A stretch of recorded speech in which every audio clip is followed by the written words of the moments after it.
Hi everybody, my name is Rita Crompton, President and CEO of Archimedes Offspring, also known as the Inventor Lady, and I am going to mention the Inventor Lady website to you today.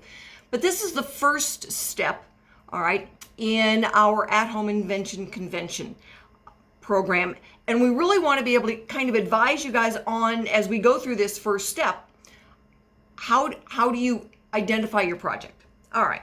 So on the inventorlady.com site, and I'll try to put this in writing someplace so it'll be easy for you to find, there is a short little 15-page text that's called the Inventor's Galaxy Guide. It's free. If you download it, it will walk you through some of these steps that we're going to be giving to you in video. So that's the only reason I'm suggesting you go and grab it. Like I said, it's short. It takes you about 30 minutes to read through it. I don't know, maybe if you're in the third grade, it takes you a little bit longer, but the rest of you will do fine. And it walks just kind of through the steps to give you some parameters and identify what people are going to be talking about. So most inventors, by the time they get to this point, they've already identified the project they're working on. They've already started thinking about the invention that they want to take through the process. So you guys are identifying the project that you want to do. So when you think about, this, it takes a little bit of time.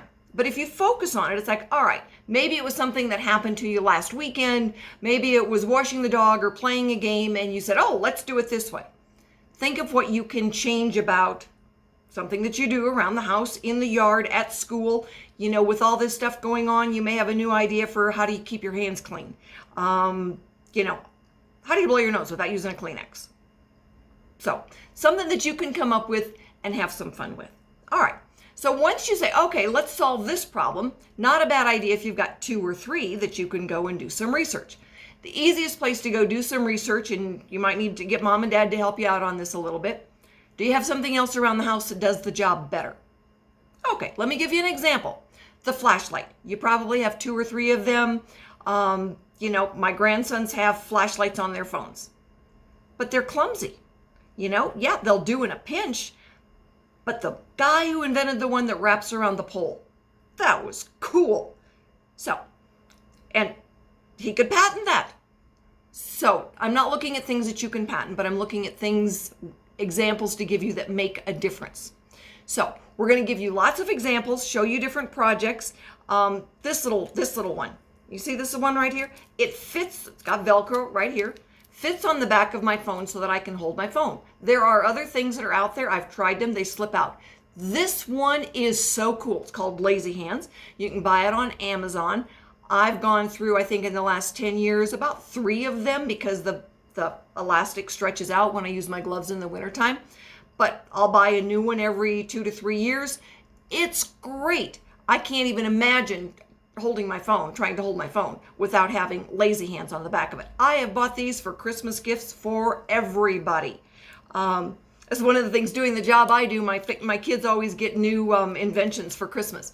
So think about little problems you've got around the house. All right. A new storage bin for your Legos that keeps them in categories.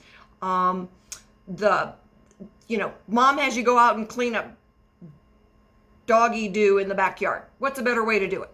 Come up with something that's a better way to do something where everybody knows what the problem is. There might be 3 or 4 ways to solve that problem, and you know how to do it. Then get your folks to help you. Go out on Amazon, look and see if there's something out there that does it. All right.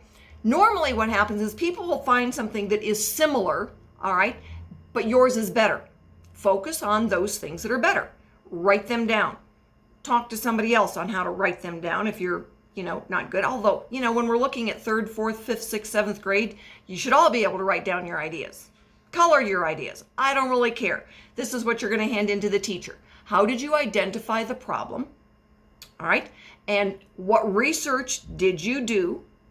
And, some of the teachers may want you to actually take a look at invention history. Okay. Inventing, acknowledging actual inventing. I mean, yeah, the caveman guys did the fire and the wheel and all that kind of stuff. But actually acknowledging intellectual property, all right, goes back to 500 BC, long time ago. I mean, we're in 2020, 4 numbers. This goes back to just 3 numbers, 500 BC. Long time back there. And people had intellectual property. okay? In the 1500s, all right, you were actually granted a right to your intellectual property for a year. When America started, all right, we were given, it was put into the Constitution that we had rights to the intellectual property. Your teacher might want you to go and look that up and find out exactly what does it say. Not hard to find. All right, a little bit of work on the internet. You can find it, you can read it. Document this stuff. It's going to be what your teacher will call your inventor notebook. So you want to document the different ideas that you've had, the things that you researched.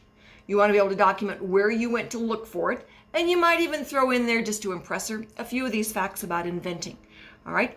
Archimedes was considered the most prolific, see, the dog agrees with me, the most prolific inventor of Western civilization.